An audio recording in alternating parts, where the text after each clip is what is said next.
welcome to Out of the Box Talks, the podcast by United Way of Chennai, where we spotlight the powerful voices and unconventional journeys which really impacts the community. This is Janisha from United Way of Chennai. I'll be hosting the show today.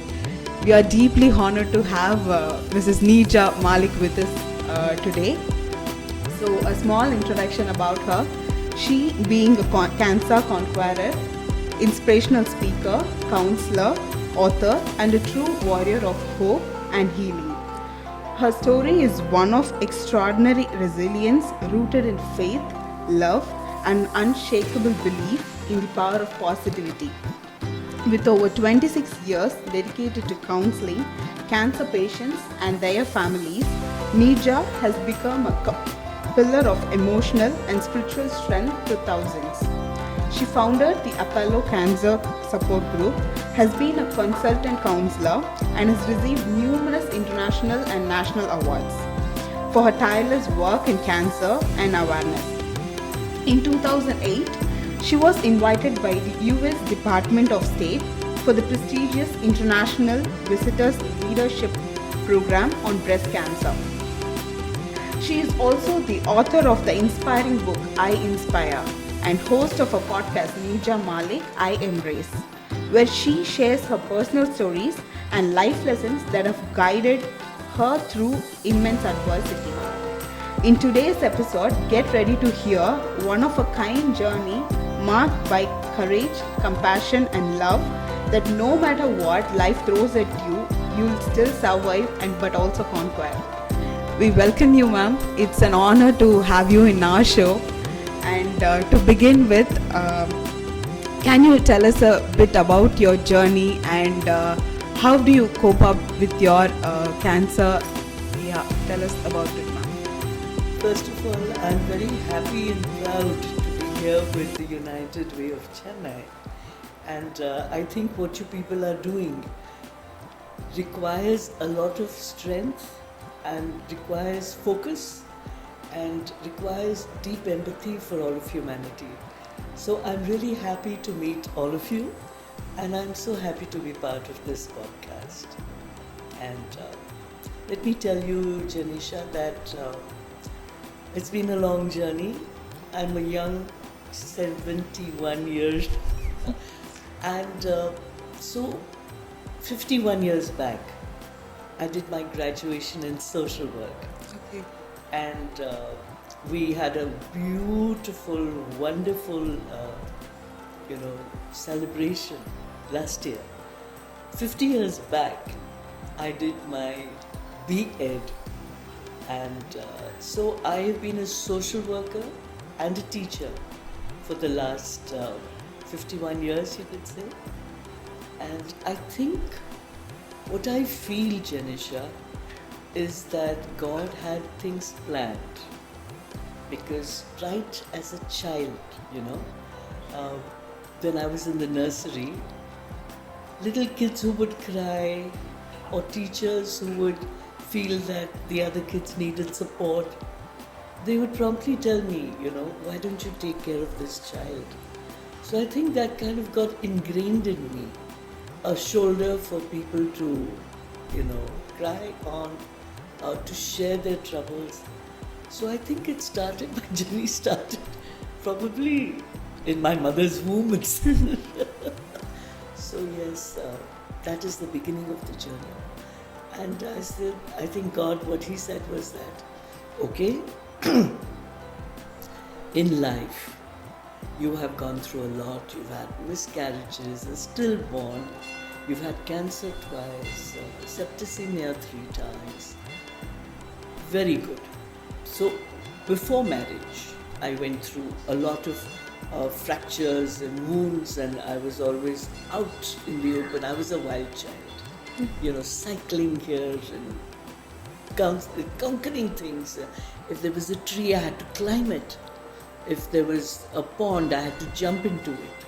So I was a very active tomboy.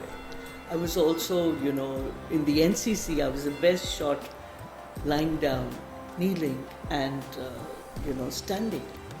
So I think God said, all right, buddy, you have all these qualities, people love you, you have this gift of the gab, and you get along very well with people, they feel comfortable with you. Now, you get into the university of life and let me give you lessons there.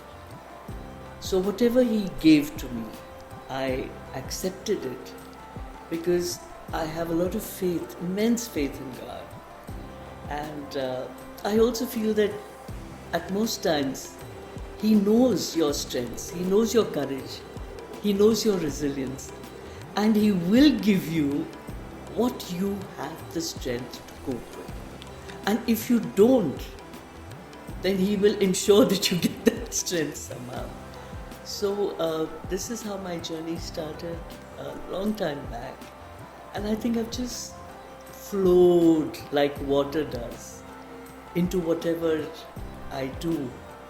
And whatever I do with a lot of passion. And I love what I do. So basically that is how my journey began. Journeys never end, Janisha. I'm still on a journey. I think till our last breath, we are journeying towards the Almighty God. Definitely. Yeah, ma'am, since you being a cancer conqueror and counselor now, how do you cope up with it, ma'am? What did you do, and how do you come across that? So I must tell you, my father was in the Indian Navy, and we have had about 48 cases of cancer in 3 generations of my father's side of the family, paternal. And so you can take cancer in 2 ways. You can take it as, oh my God, you can make your life tragic. You can feel bitter about it, why me? Or you can say, all right, I'm going to cope with it. So that is what I felt when I was diagnosed.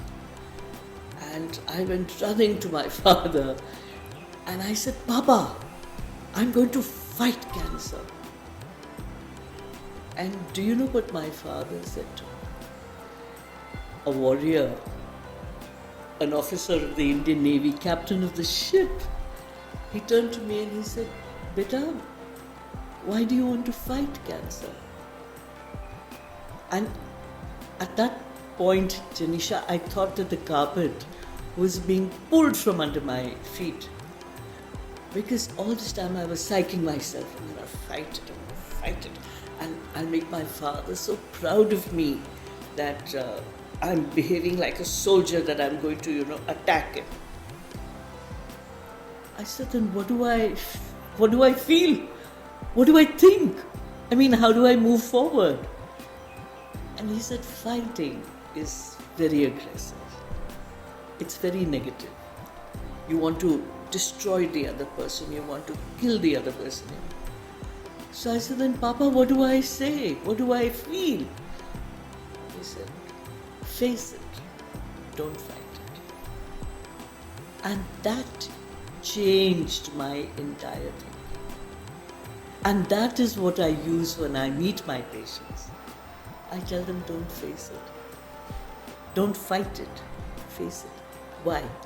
Because you know that song, We Shall Overcome.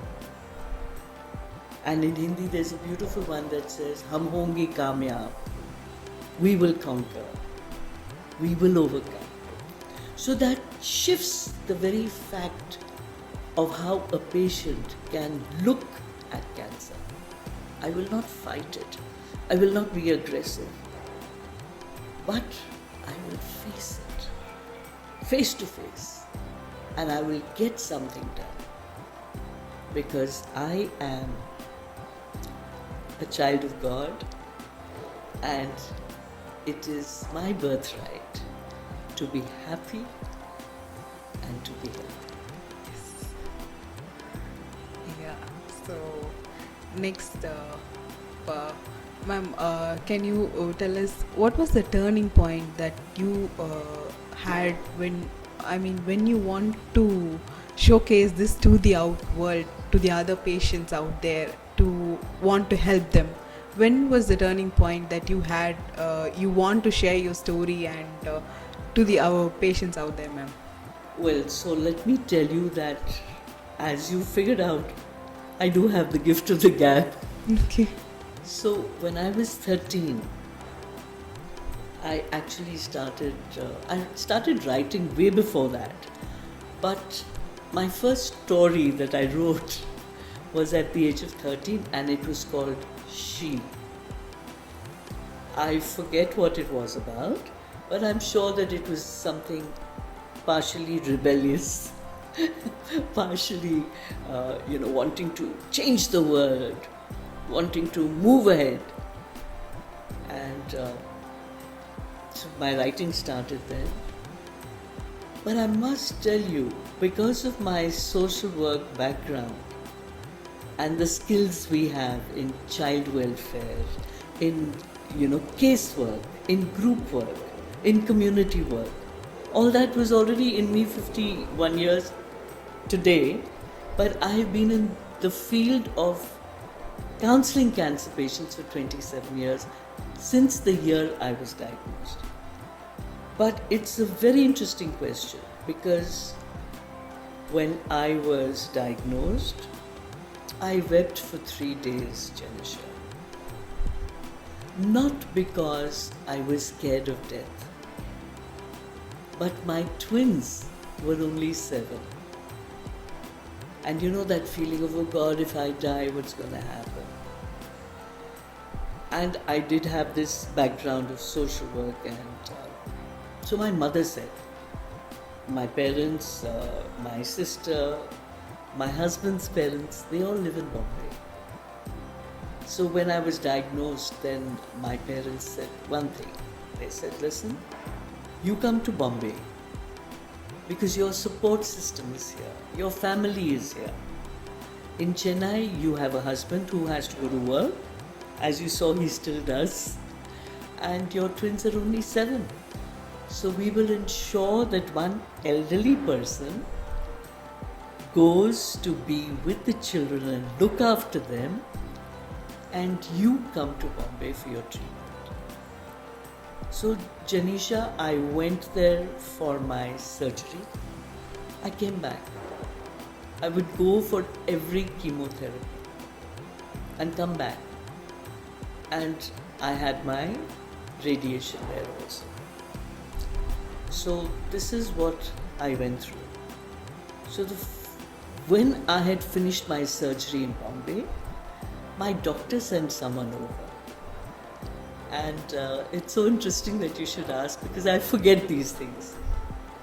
And I was in bed at home after my surgery and she came to visit me. And I said, who are you? What do you do?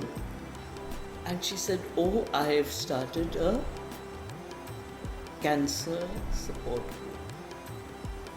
And you won't believe it, my heart just expanded.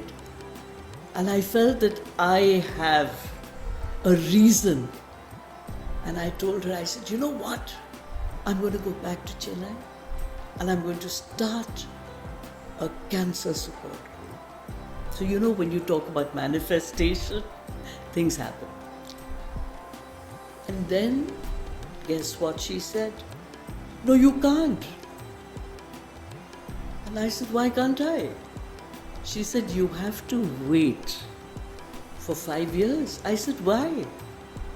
She said, you have to be a survivor for 5 years before you can start counseling people. So I said, why? So she said, in case something happens to you before the 5 years and you're counseling people, they will feel very disheartened.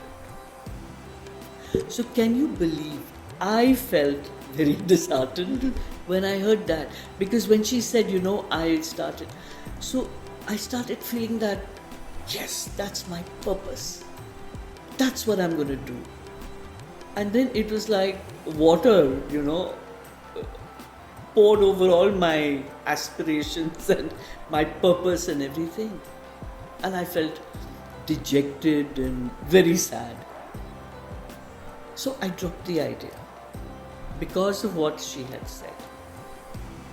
When I came to Chennai, my uncle, my mother's sister and her family used to live in Ananagar. And I had just finished my treatment and come back. And December of the same year, that's 1998, I was diagnosed on Friday the 13th, 1998. And December, he told me, I came back in July. I'll tell you, that's another story. He told me, he said, my friend's relative has come from Calcutta and he's in your hospital. So I said, my hospital? So the hospital where I was diagnosed, he took it for granted, he's in your hospital because I was diagnosed there. So he said, why don't you just go and meet him? So I asked him, I said, Uncle, why did you think of me? And he said, because you've gone, you've had your treatment, you've come back, you're still the bubbly, happy-go-lucky person. The only difference is that you have no hair. By which time I'd already got a wig. So I wore my wig and I went to this hospital to meet this family who was feeling very low. So I went in and this man, the patient, was slumped on his bed, looking very sad, morose, miserable, tragic, devastated, shattered, shocked. And next to the bed was his wife. And it was a Muslim couple. So she had her head covered and she was weeping into her dupatta. And I entered and I started talking, and within 20 minutes, Janisha, God is great. He was sitting on the bed like an emperor. The only thing missing was the hookah and the grapes. And she was running around, tears gone, trying to make me a cup of coffee or tea or something that she could, give me to eat.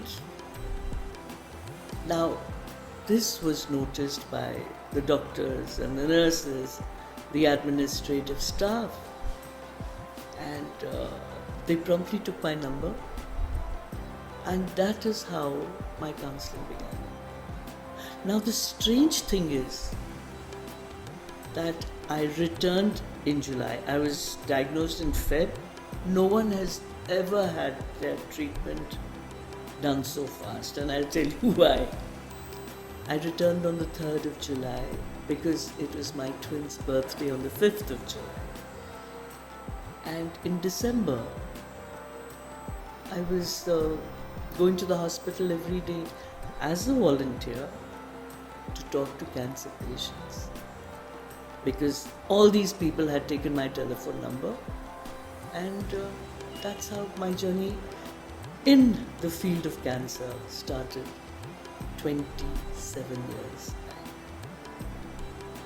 But I would like to tell you a little story. The thing is that when I went to Bombay, I had my surgery. Now, in very simple terms, there are 3 things normally.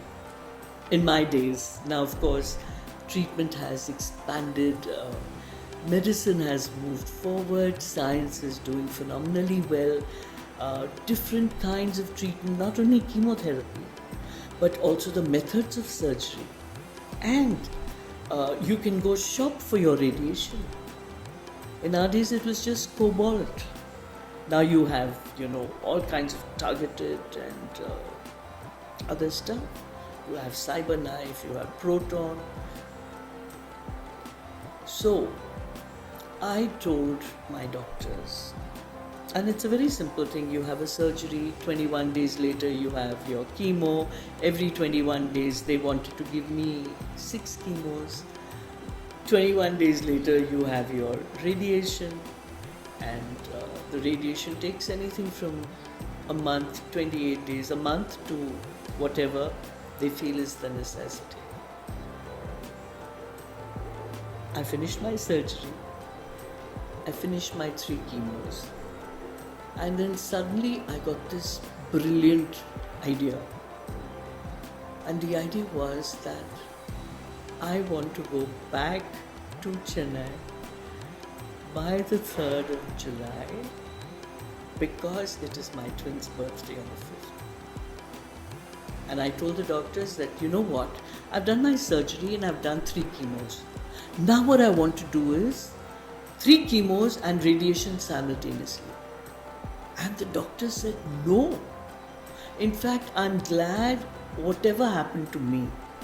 Because now, with the same firmness, I tell other people, no, don't have your chemo and radiation together, because you are getting work done on your body from inside, the chemo, and outside, the radiation. I mean, it's a knockout, it's a double whammy. And the doctors protested. And especially because I was a high-risk patient, because of so much cancer in my family, and I was 44, and I had my twins when I was 36, because they were born 12 years after marriage. I had a lot of miscarriages and a stillborn in the 8th month also. And my twins were 2 months and 5 days premature. I was in hospital, in a nursing home for 1 month with my BP 270 by 140. So I was having medication for blood pressure, and every hour, on the hour, they would come to take the fetal heartbeat. So can you imagine how much I would have slept? Yes, I ate. I was always hungry. But they put me on a saltless, boiled food diet for 1 month. Now the twins were expected on the 9th of September, and in this nursing home from the 4th of June till the 5th of July, I lived.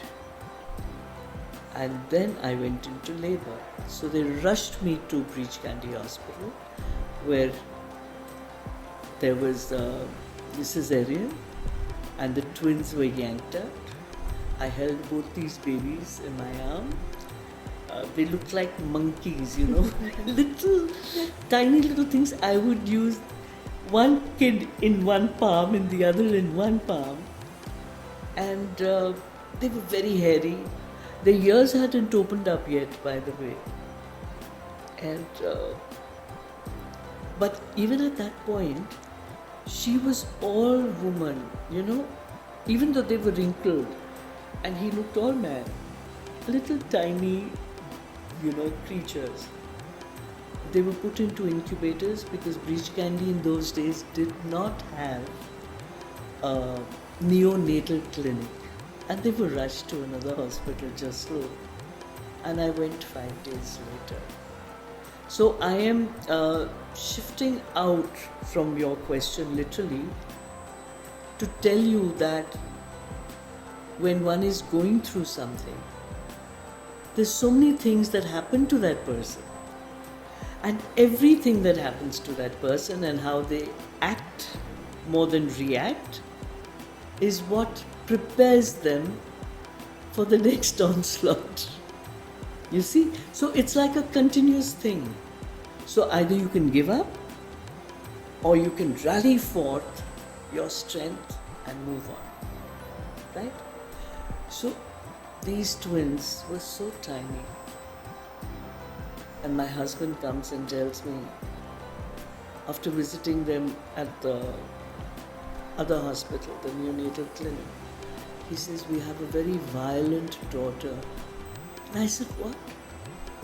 Because she was 875 grams. and he was 1 kg. Now, how can you expect violence from this tiny little creature? And he said, she doesn't stay still. And what she did was that they had to be fed Ryle's tube. And of course, I would extract milk and send it from my hospital to their hospital. She just got hold of the tube, the Ryle's tube, and yanked it out.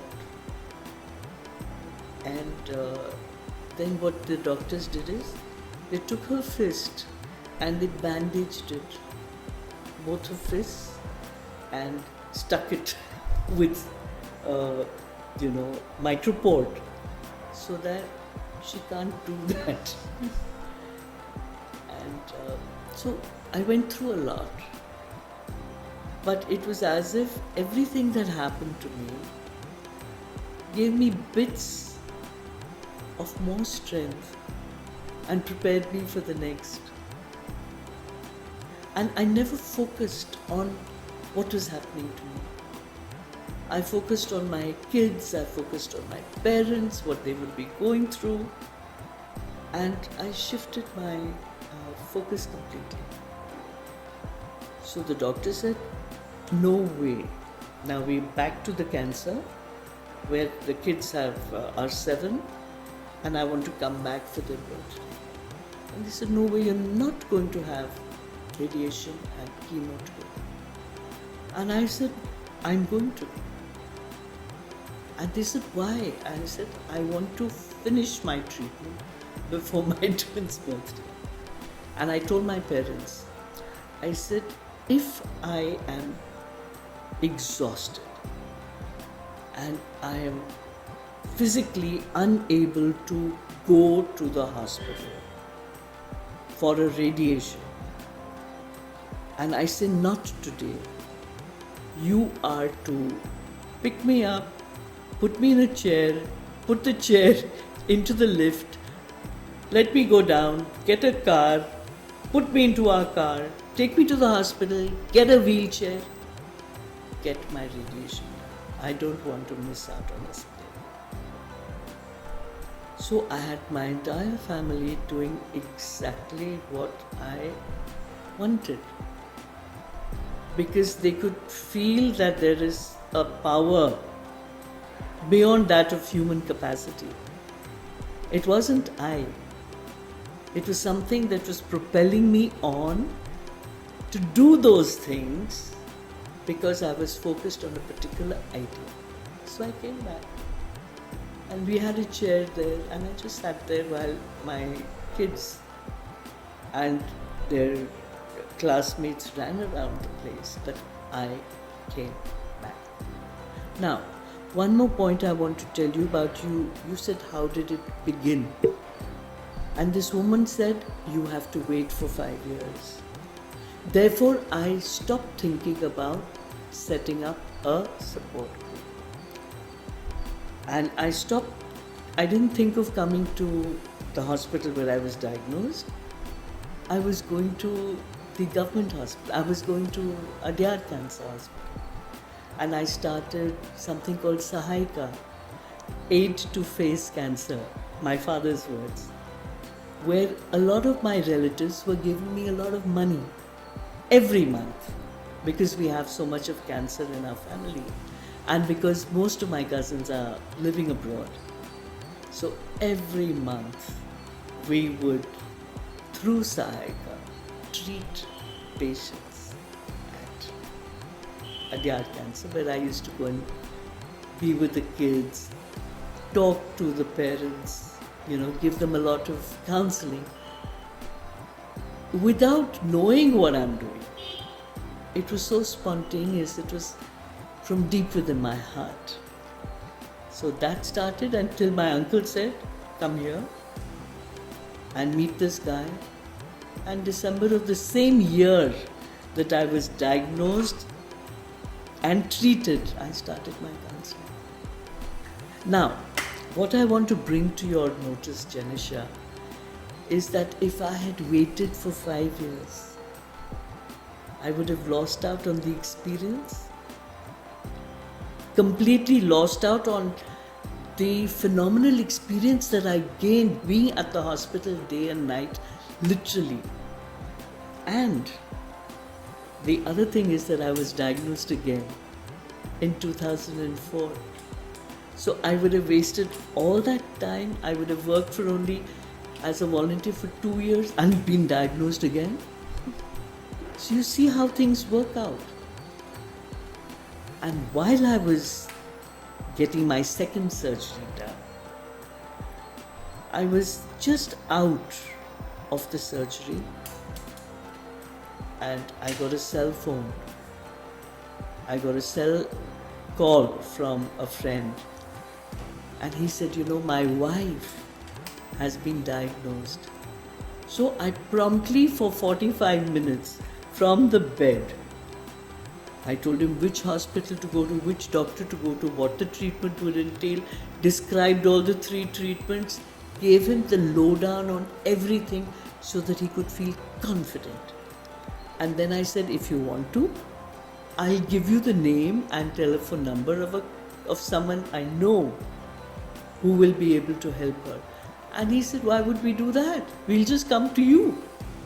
And I said, you'll really have to travel a long way. I've just finished my second surgery. I still haven't recovered from the anesthesia, and I'm in Bombay. And he was shocked. So he comes home and he tells his wife this whole story. I forgot about it. I met him much later and I said, hey, what happened? You never got back to me with an update on your wife. Whatever happened? And he said, I told her what you told me. That you were just recovering from your second surgery of cancer. And yet you gave me all this information and knowledge which prepared me to cope with and deal with the situation. And I was able to tell my wife everything the way you said it. And I said, well, did you meet someone? And he said, no. My wife said that if Neerja could do this from her recovery room, having just undergone a surgery, she could tell you about all that I need to know. I'm inspired. I don't need a counselor. So what happens, Janisha, is that without you even knowing or trying, you're automatically doing something that is helping humanity. I've done a lot of healing methods, but I never think that, I'm now doing Reiki, or I'm doing pranic healing, or I'm doing magnified healing of the God Most High of the universe, or Melchizedek method, or Silva method, or whatever. So many methods. I feel that when you start learning these, it gets so part of your psyche that all that comes into you as a human being. And your touch, your smile, the words that are chosen from a higher power through you, touch the patient exactly where it is meant to. And that is what I do. And when I feel that patients are shifting their energies and shifting their perception, that gives me a lot of joy. Because patients have been told to come to me and they just want to curl up and die. They want to be left alone. And once I start talking, then from extreme resistance, I can see their body angling the movement, and from this they become like this. And then I tell them, I said, in your area, if anyone gets diagnosed with cancer, who will they come to? They will come to you, and you will be able to help them as I am helping you. So quickly finish your treatment and quickly join me. So that gives everyone a purpose, a goal. And that's what I do. It's truly an inspiring story, ma'am, and what you have gone through and is something big, and literally you have lived the phase, and what your family have faced is something big. And coming to the point where the other patients and the caregivers, their family members, what they undergo is also very something big, which is how do you personally or how do you emotionally and physically and mentally they undergo is something big, and how do you support them, ma'am? What kind of coping mechanism you would give them, and how do you support? Yeah. So it's very strange. About a decade or so back, I got a call, and this lady said, do you counsel family members? And I said, of course I do. And she said, thank God. I said, why? She said, you are the 13th person I have called her.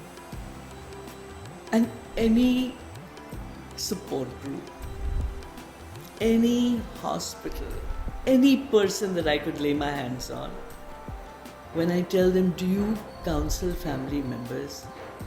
And they give me an emphatic no. And they say, no, we counsel only cancer patients. And I said, oh my God, please come over. So I was working at a hospital as a volunteer, during which time I started the support group. Then I was made the consultant counselor in the employ of the hospital, right? And then 2015, my book got launched.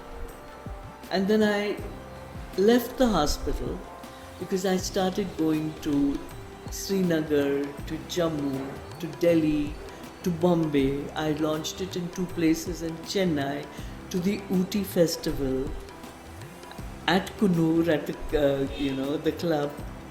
So that became my passion, to spread the word of my book, called I Inspire. And so after that, 2015, I started counseling from home. Now, the advantage of counseling from home is that when in America, abroad, one patient goes, I know my cousins in America, when they were diagnosed, she would go to the hospital on a Friday, get her chemotherapy done.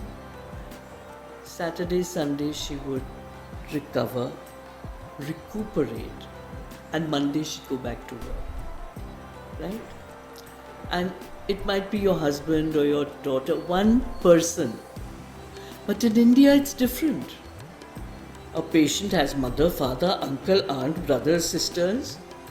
So that is how I find that when a family comes in toto, and never will one person come, very rarely does a patient come alone.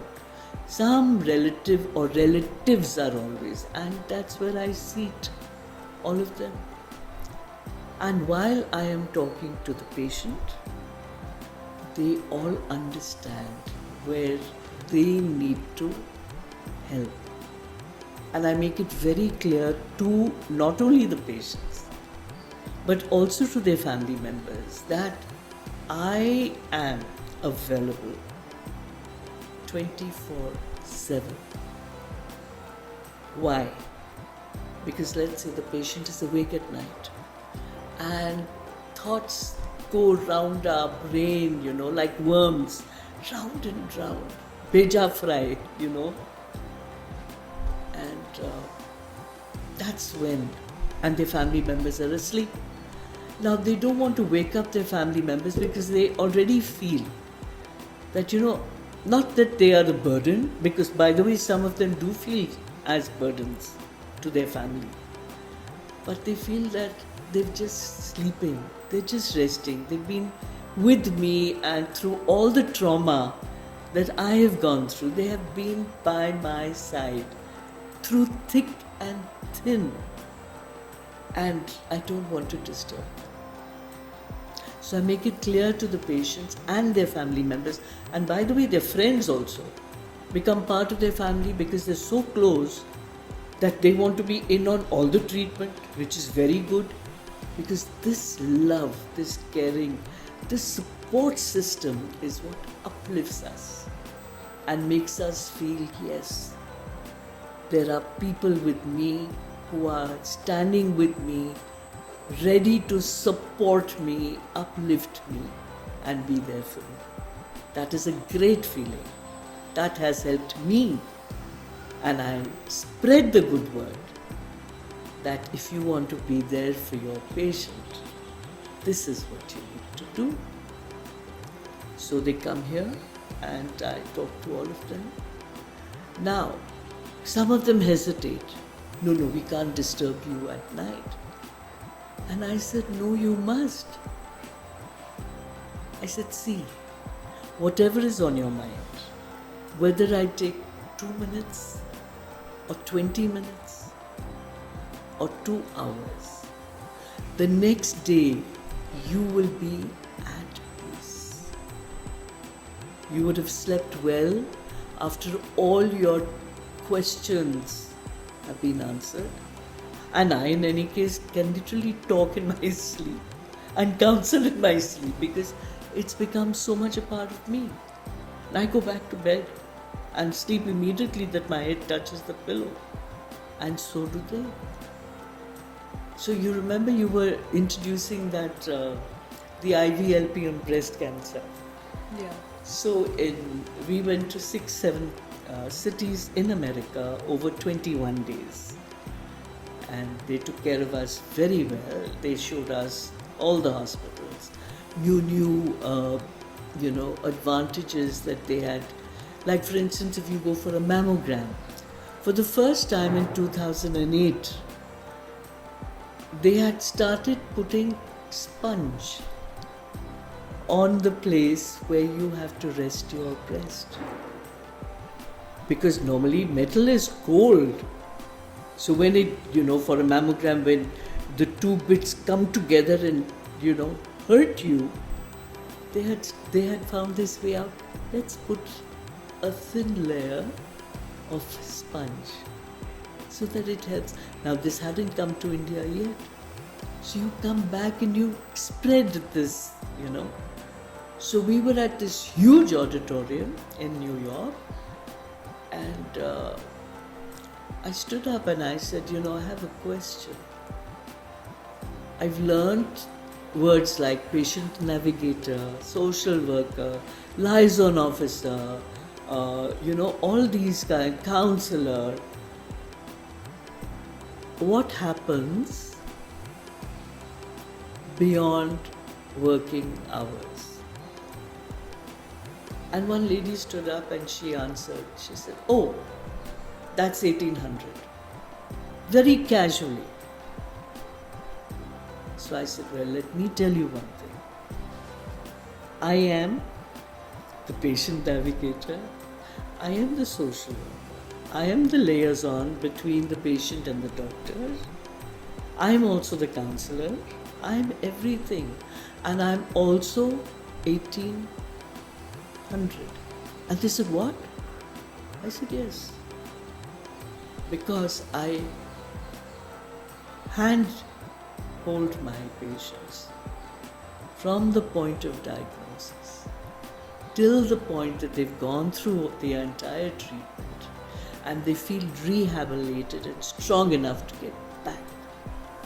I said, I'm there for them and all of them. And then what happens? They and their families are like my friends and families.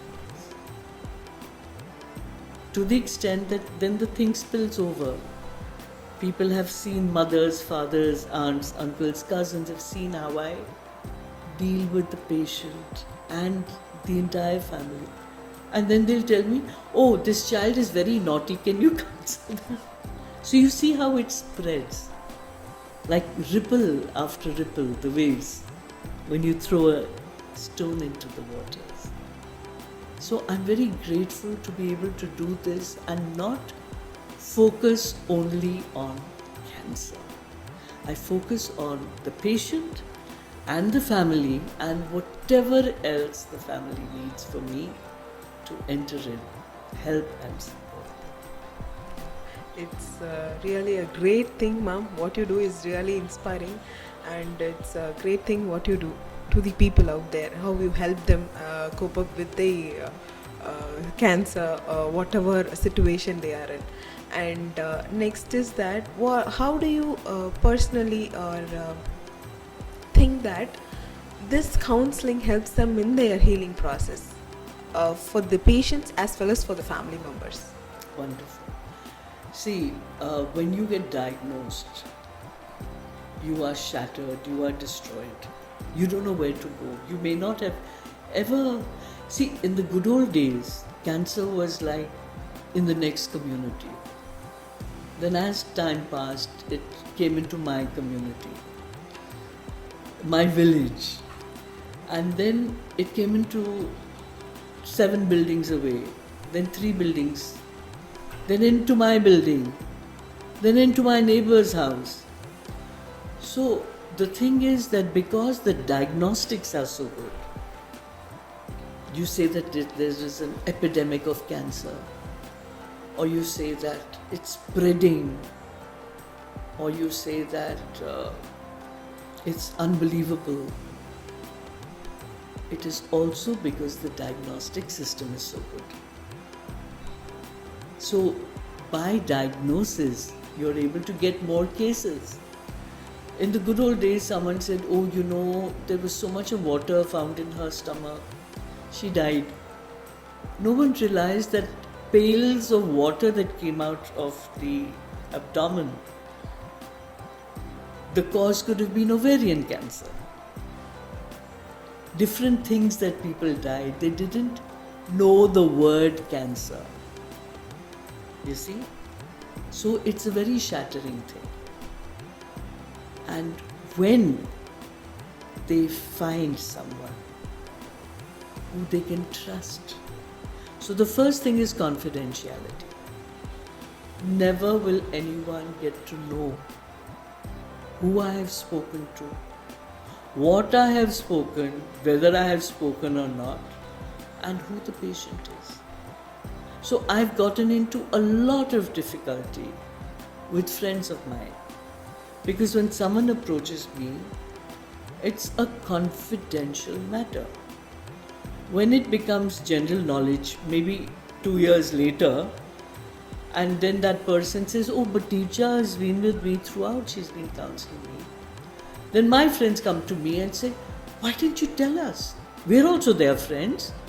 So I said, why are you asking me? Ask them. As far as I'm concerned, confidentiality is very important. So when you give this kind of trust and loving care to not only the patient but the family, they realize that there is someone. Then the other thing is, like I was telling you earlier, that if someone comes to them and say, be positive, and they'll say, but do you know what I'm going through? Do you know what my family is going through? And I say, yes. I've been there, done that, not once, but twice. And not only that, I know what your family is going through because I went through it. I have worn those mukash sets. And do you know what the ace up my sleeve is, Janisha? That if I can do it, so can you. So you can say that God is great. I could be a living example. Maybe that's why He created me and everything around me, to be able to take this as a vocation, as a profession, as something that is very purposeful in my life. So don't think that I am the one who's helping all of them. The love, the care, the faith that they have in me. And when I see them recover, it is beautiful because it does things to my cells. It fills me with joy. It expands my heart. So it's very good for me also. It's a two-way street. I love to do what I'm doing. I don't think it as work. And they love to be at the receiving end. And when they get so much of love from me, imagine they return it. So when I go to a huge auditorium where there are 5,000 people, and I tell them that, before coming in, you know what I do? And they all want to know, what do you do? I said, before coming into the auditorium, those bubbles we blew those bubbles with surf or soapy water. I said, above you are these bubbles and they have hearts. So before I come into the auditorium, these bubbles come down with all the hearts and burst. So even before I enter, I feel your love. Or if I stand on the stage and I talk to them, and I always start with the divinity in me bows down to the divinity in all of you. And then I show them my heart. And they all put their hands together. And then I tell them, I said, aren't I lucky? I said, I'm one person who's sending all of you love. But there's all of you who's returning that love to me. So I benefit also. Okay. It fills me with joy. It's, okay. So as you have mentioned, ma'am, you being a social worker, so how is it helpful for the patients to help the patients out there as a social worker? And if in other case, if you would have not been a social worker, would you have chosen this path to help the patients, or being a counselor out there? Yeah. I think I was meant to be this. Okay. Or the other thing is, I wanted to run away from home in Delhi and join Al-Qazi, who was running a school of drama in Bombay, So maybe I would have been a theatre artist or an actress, but I managed to use all those acting skills also when I'm talking to patients. It has become a part of me. So I remember in Kunur, there is a place called Wellington, where my father did his staff college, and us kids were going horse riding. Because all the President's Guard, the horses from Delhi, when they become old, they are retired and they come to Wellington, where we utilize them for horse riding, and the men play polo and so on and so forth. So I think I must have been about 9 or 10 or, God no, not 10, I was 9 or 8, something like that. And I came running home and I told my parents, I said, you know what, I know what I want for my birthday. And they said, what? So I said, I used to ride a horse called Bugs. I said, I want a horse for my birthday. They said, great idea. But, I said, but? They said, either we keep you or we keep the horse. Now that set me thinking. So many years later, when I wanted to run away from home and join the school of drama, I suddenly realized that if I came back, they may not take me back because they had said, either we keep you or we keep the horse. So I decided not to go into that aspect. So I must tell you that I was very lucky to be born in Srinagar. And my grandparents were there. My grandfather would travel with the darbar because 6 months it would be very cold in Srinagar. So the entire darbar, the court, literally would shift to Jammu for the winters, and when it became sunny and warm, the other 6 months were in Srinagar. So that is how my grandfather moved to the darbar. And why I'm telling you this is a very interesting story. After he retired, he became the general manager of the Jammu and Kashmir Bank on Residency Road in Srinagar. And my grandmother's best friend was a gynecologist. So she said, why do you want your older daughter, oldest, my mother, to go to a hospital and deliver the child? I'll deliver her at home. So my grandmother and she were very good friends and trust, immensely. And she said, okay. So in those days, there were beds made out of nivar, that thread kind of thing. And my mother was on that bed, and it sinks in, the weight in the center. And so Dr. Santkaur auntie, she said, I need to have her on a flat surface. So they said, okay. The only flat surface was the table, the dining table. So my mother was lifted, put onto the dining table, and I was born on the dining table. So when my mother would say, you eat too much or whatever, I said, who told you? It's not my fault. Who told you to give birth to me on the dining table? What do you do on the dining table? You eat. So I have a million of these little stories. I think that God also decided that, see, I always say that laughter is the best medicine. So He has infused me with a lot of laughter. I can laugh at anything that happens. And I think that also helps me, and it helps my patients, and it helps everything. So this is why I feel that, there was a friend of mine, someone living in her house, everyone would call her Ami Jaan.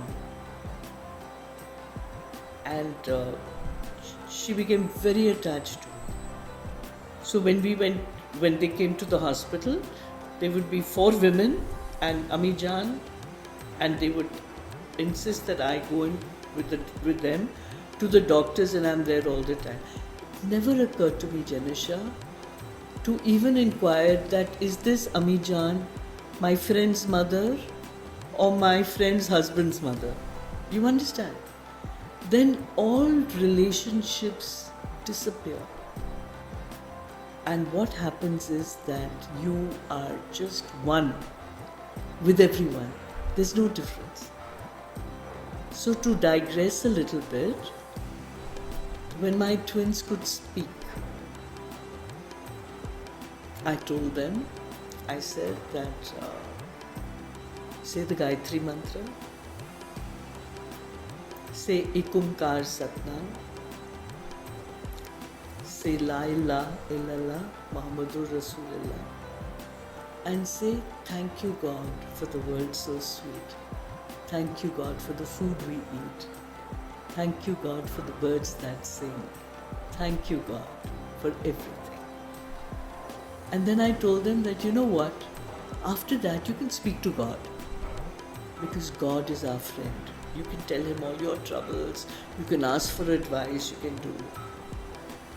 So when kids are little, they listen to their mother. So they would do this religiously, As they grew up a little, they went to someone's house for lunch.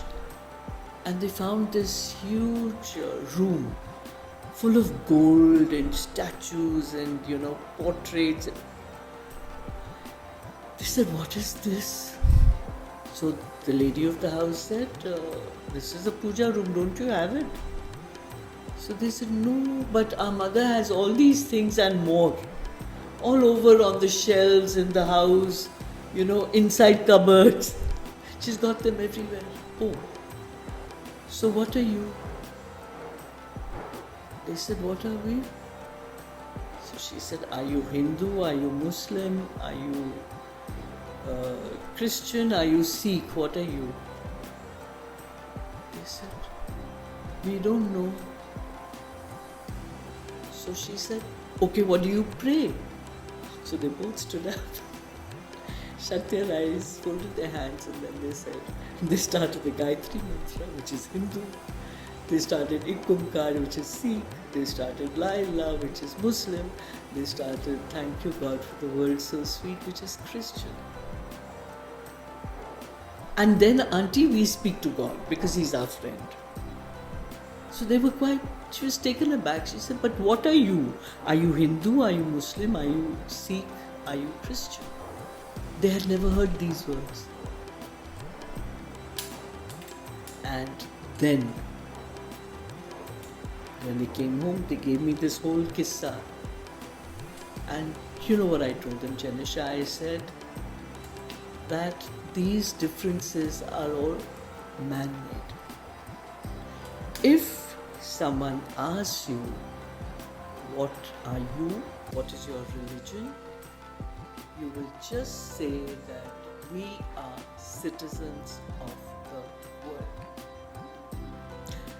Now, when they turned 14, I had to take my daughter to a hospital. And when we went there, what does the form say? Admission form says religion.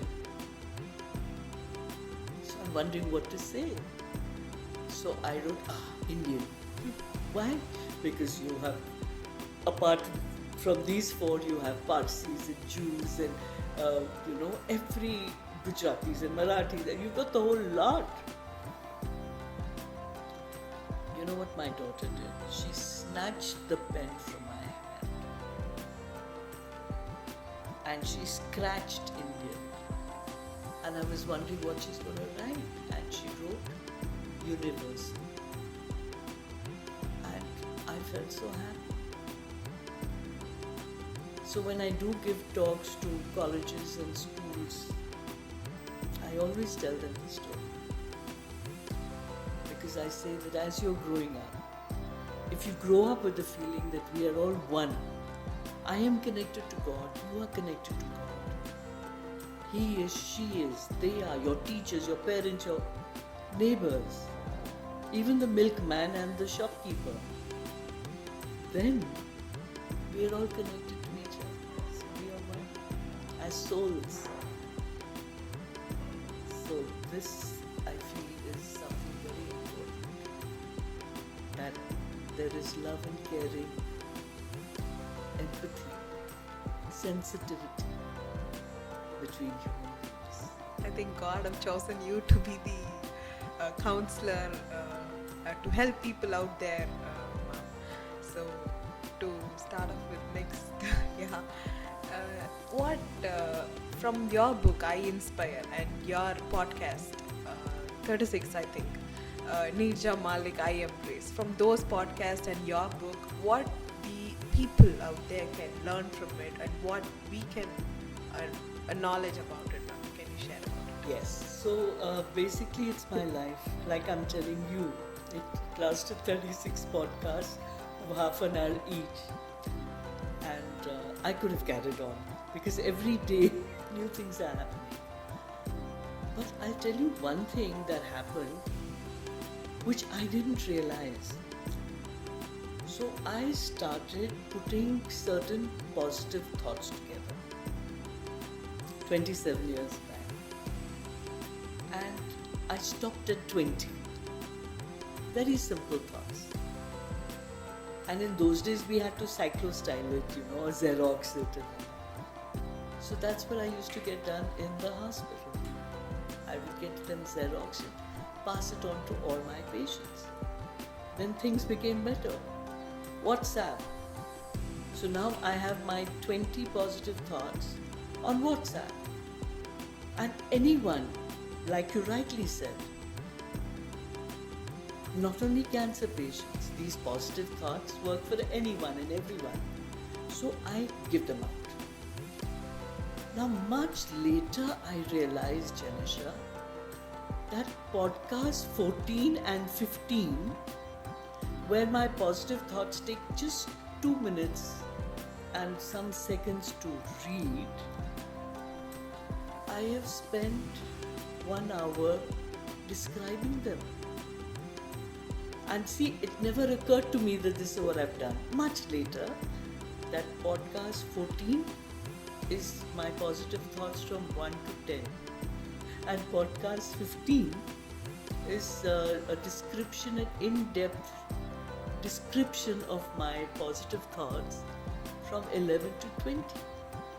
So now it's beautiful. From those days to right now, I send a package deal of anyone who needs it. My positive thoughts on WhatsApp and the links to my 14 and 15 so that they can hear it in my voice. And they say that it's very soothing, my voice, and things like that. So then I jokingly tell them, it's okay if you go to sleep while you're listening to them, because things do come into ourselves. It's subconscious. So this is something that I do. Then I have, given a lot of my books to all and sundry, because a lot of them have read it, got inspired by it, and to such an extent that some of them told me that, ma'am, I was going in for a surgery, not related to cancer. That evening before my surgery, I read your book and I felt things all over my being. I will not say my body or my soul or my heart or my mind or whatever. And when I went to the hospital the next day for my surgery and they did a scan, I didn't need the surgery.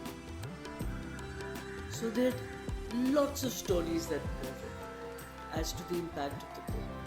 So I tell people about the book, but what is easier said and done is that I sent my positive thoughts, which again may not be mine only.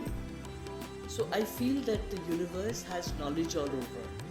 So I've plucked these from there, put 20 together. Now, courtesy the podcast, I have podcast 14 and 15. So the package deal is positive thoughts, links to podcast 14 and 15, and a description as to why this is happening. So things just come up. Now, there is a lot of death that I also come across. And truthfully, authentically, the first couple of deaths were very, very traumatic for me also. Because all my patients, they do say, separate it, be professional, etc. But they become so close to me and I know them so thoroughly that a part of me does hurt when they do. Of course, I've come a long way because as I progressed through my journey, as I evolved, so did my thoughts, so did the way I react or act or behave, So I realized that these are the things that help. And they're friends of mine who for the last maybe 3 decades, when they say their prayers in the morning, they follow it up with my 20 positive thoughts. It's become a part of their, way to cope with life, and give them the zip and zing that is required to face everything. So I'm very grateful that these ideas or thoughts come to me, and then I follow it up with ways and means with which these can be spread, and WhatsApp makes it so simple. And now imagine what COVID has done. Earlier it was going to the hospital, holding hands, taking. By the way, I still do that. When push comes to shove or someone's going through surgeries or chemotherapies, I'm with them, doing all that. But COVID ensured that we could sit at home. So earlier, where my talks were offline, I would go to hospitals and address doctors and nurses and patients and colleges and schools. It finally happened that people who wanted me to talk would, contact me, and now Zoom Zindabad. So some years back I went through, just casually I went through YouTube, and I discovered, I'm counting, I discovered that there are 100 plus videos of me that I didn't know about. And I got very excited, so I started Neerja Malik official YouTube. But I did about, maybe I transferred some of the local ones. I made a couple of my own. And then I got bored. Because what I realized was that not once do I ask, subscribe to my channel. I feel that whoever is meant to come across it, there's so many times that I'm thinking deeply about something, randomly open a book, and right in front is the answer that I'm looking for. So I feel that anyone who needs to get to my videos, they don't have to like it, they don't have to subscribe. It is for their benefit, and they will, if meant to. So that is it. I feel that there are a lot of people who come up to me and say, that particular thing helped me, and ma'am, you said this 23 years back or 15 years back, you told my mother this. They remember, I don't even remember having said it. Sometimes I go through old videos and I said, wow, did I say that? So I always feel that there's a right time for someone to read or hear or see something. There's a right time for me to say those things, and they will go to the ears that are meant to hear them. So my thing is, alright, I've done it. That's it. The rest is up to you. That's it. So there are so many views about the cancer patients out there to the normal people. So what do you think the people's views can change about them for the normal people? Okay, so before we go to the people's views, let's go to the cancer patient. Things that crush them, that bother them, that hassle them. There were quite a few people who cannot, especially Bengalis and people from Kerala, they feel shattered when their hair starts falling. You get it? They are so upset, they cannot believe it. So to tell you what I did, the doctor said, your hair is going to fall. After my first chemo, I'd come home. I'd come back after a week or something. And every day that I had a bath, I would pull my hair and it wouldn't come out. And I'd say, look at these doctors, they haven't gone through chemotherapy. What do they know? They just talk, you know. And the day I was getting ready to go to the airport, to go to Bombay for my second chemo, I soaked my neck and hair. Now see, there are different ways of looking at it. I could have wept, I could have cried, I could have done a lot of things. You know what I did after my bath? I came to this balcony and I pulled my hair and they came out. And I blew them. You remember that flower? He loves me not. Literally like that. I pulled my hair, did that, and watched them fly off. Now the amazing thing was that when I did it, I felt as if my troubles were leaving me. So I tell this to my friends, my patients. Another thing I did was that when I went to Bombay, and my mom and dad, sister came and they took me home. So the next day, it's lovely. My sister lives on the 8th floor, my mother on the and father on the 9th floor. So when I was getting my treatment done, my parents left their master bedroom and went to the other bedroom so that I could be comfortable. So my sister told her younger daughter, Meera, why don't you go up and see what's happening? Say hi to Babi Masi before you go to school. So she ran up. And within no time she was down. So my sister said, you met them?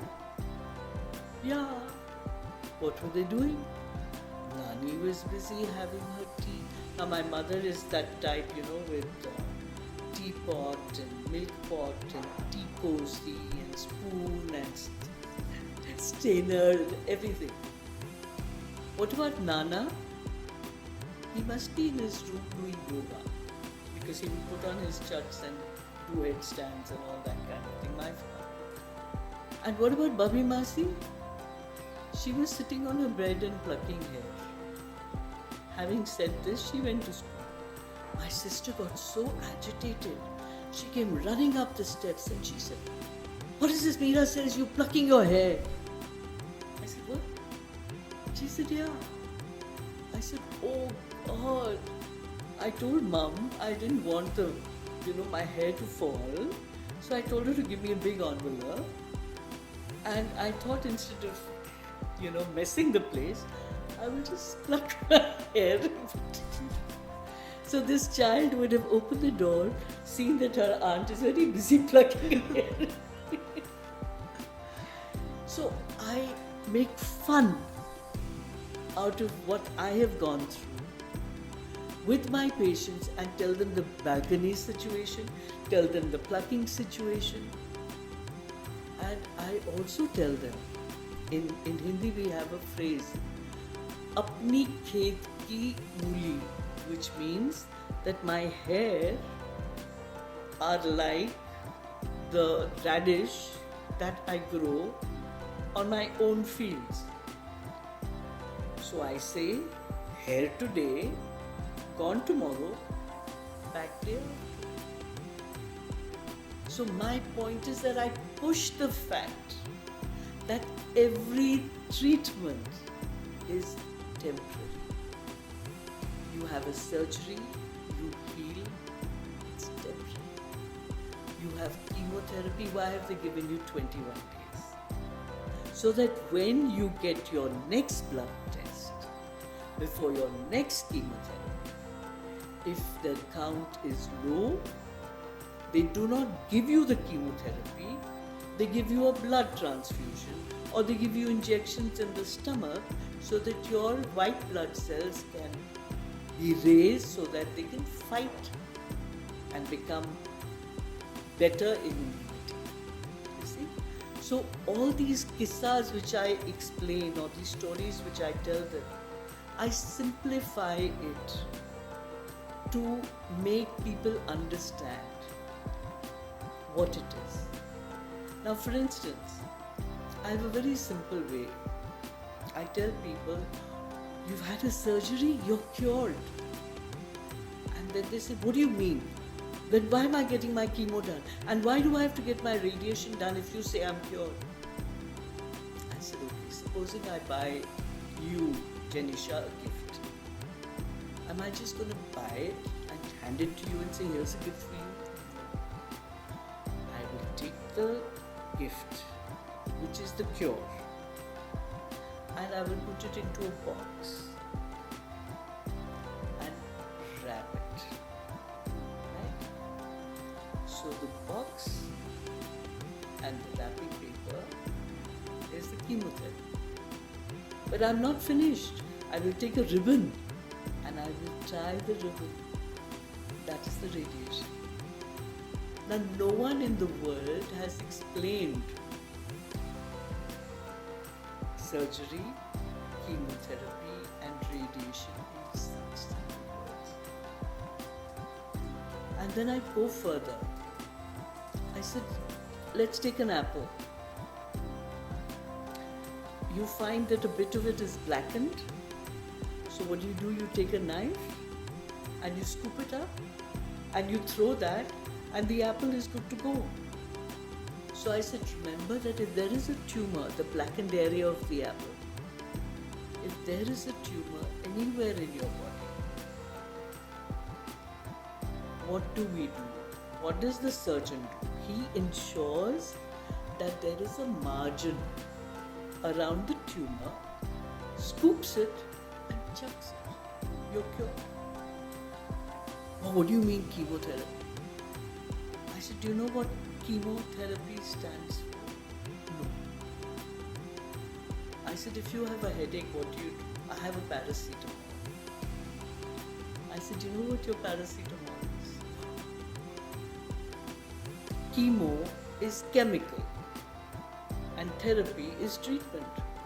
So if you break up the words, and no one has done this, by the way, in life, if you break up the word chemotherapy, Bhayangara, terrible. But you just think of it that it is just chemical treatment.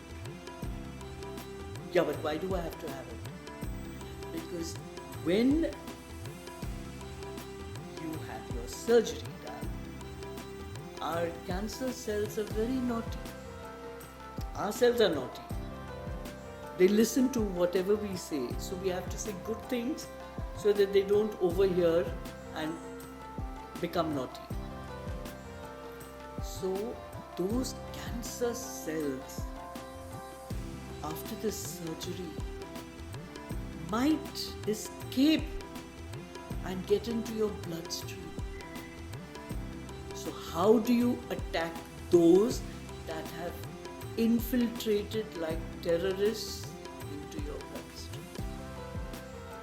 You send medication or chemotherapy directly into the veins that travels through your entire blood circulatory system.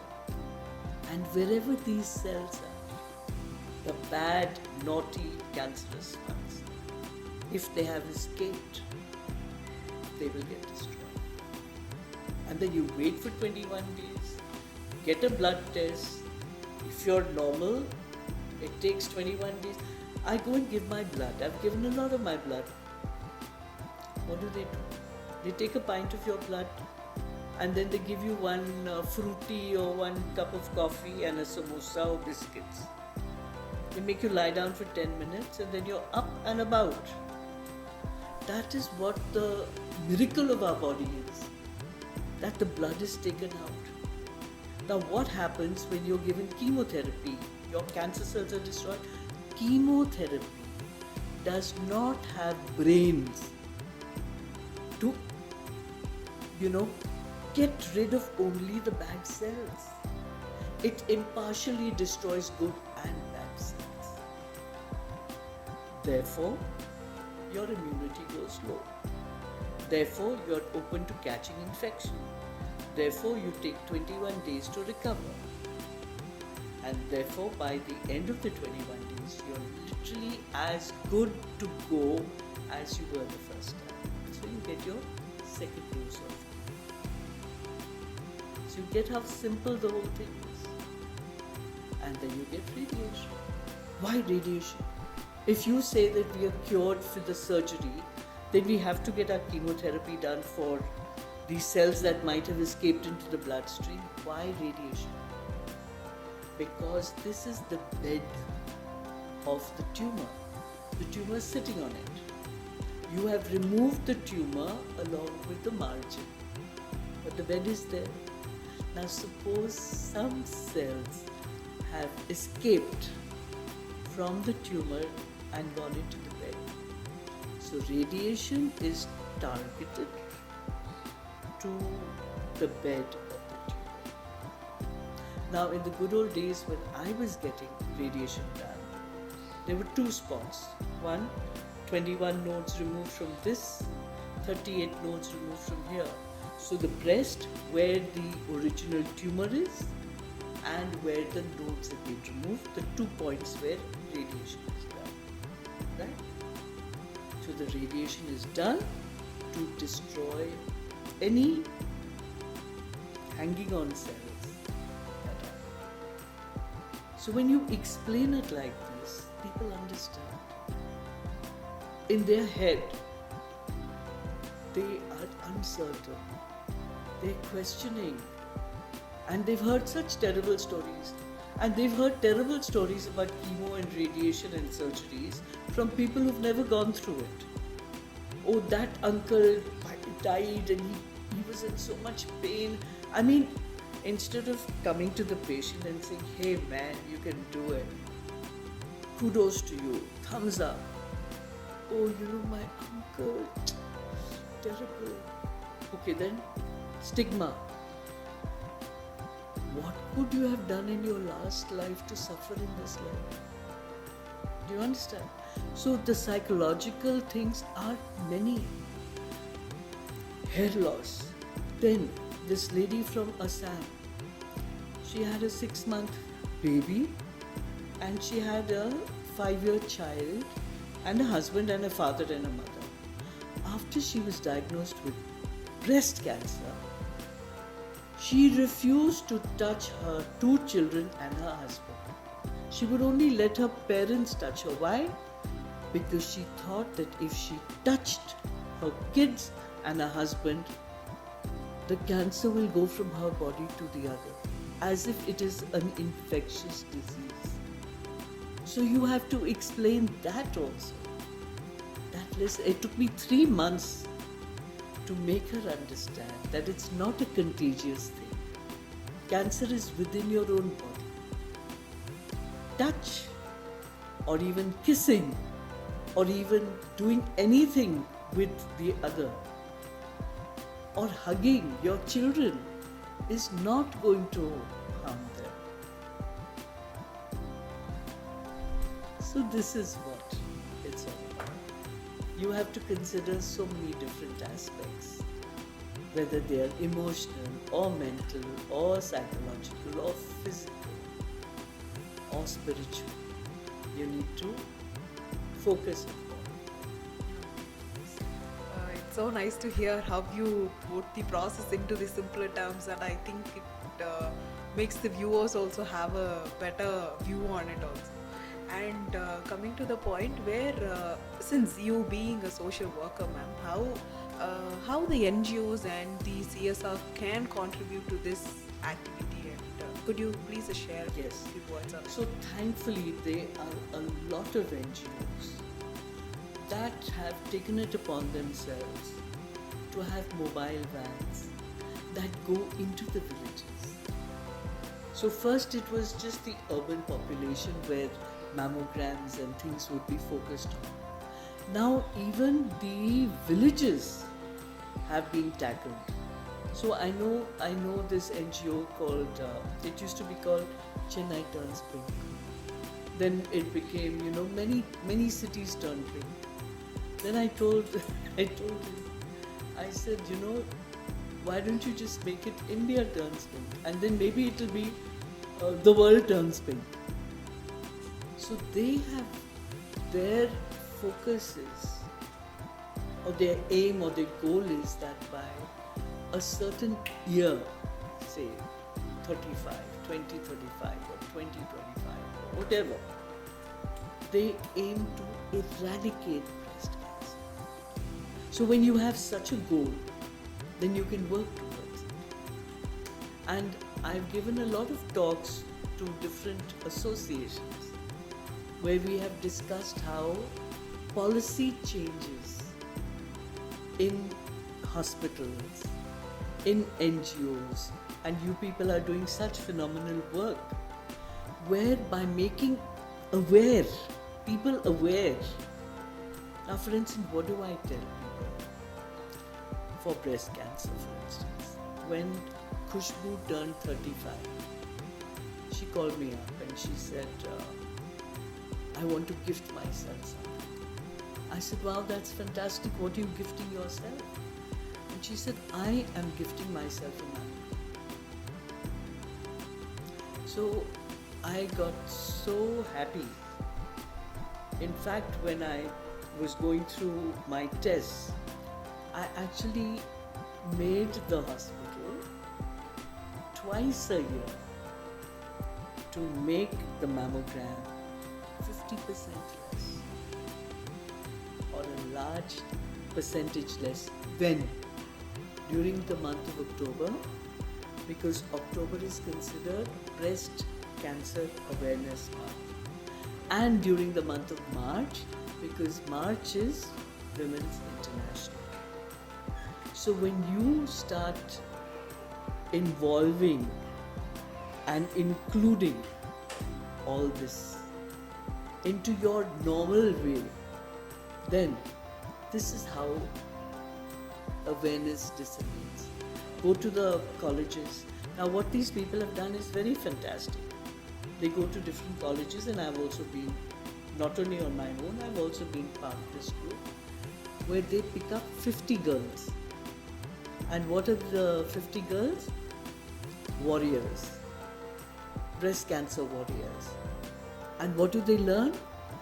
They learn how to do a physical examination on themselves to be able during certain times of the month to see if there is any difference, and to teach different people how to do this physical on themselves.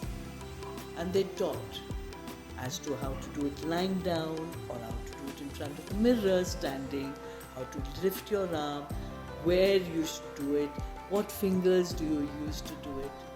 So it is a very dedicated, literally the war path of how to spread awareness. So these are the things. There are a lot of mobile vans that go into villages. Now, the trouble is that in the villages, there is a stigma. Oh, this is known for breast. What will they say if I go? How will we learn to face this? Is it women only? Now there are a lot of women who prefer going to gynecologists who are women, or those that do their breast examination or sonographies, ultrasounds, are women. So we have to be sensitive to them. And I feel that nowadays you have, in the villages, you have a lot of women in big positions, tehsildars or collectors, and I think it is in their hands to put themselves forward that, see, this is what I'm doing and you can do it too. And we are there. And why are we doing it? Because if you catch it early, it is curable. You see?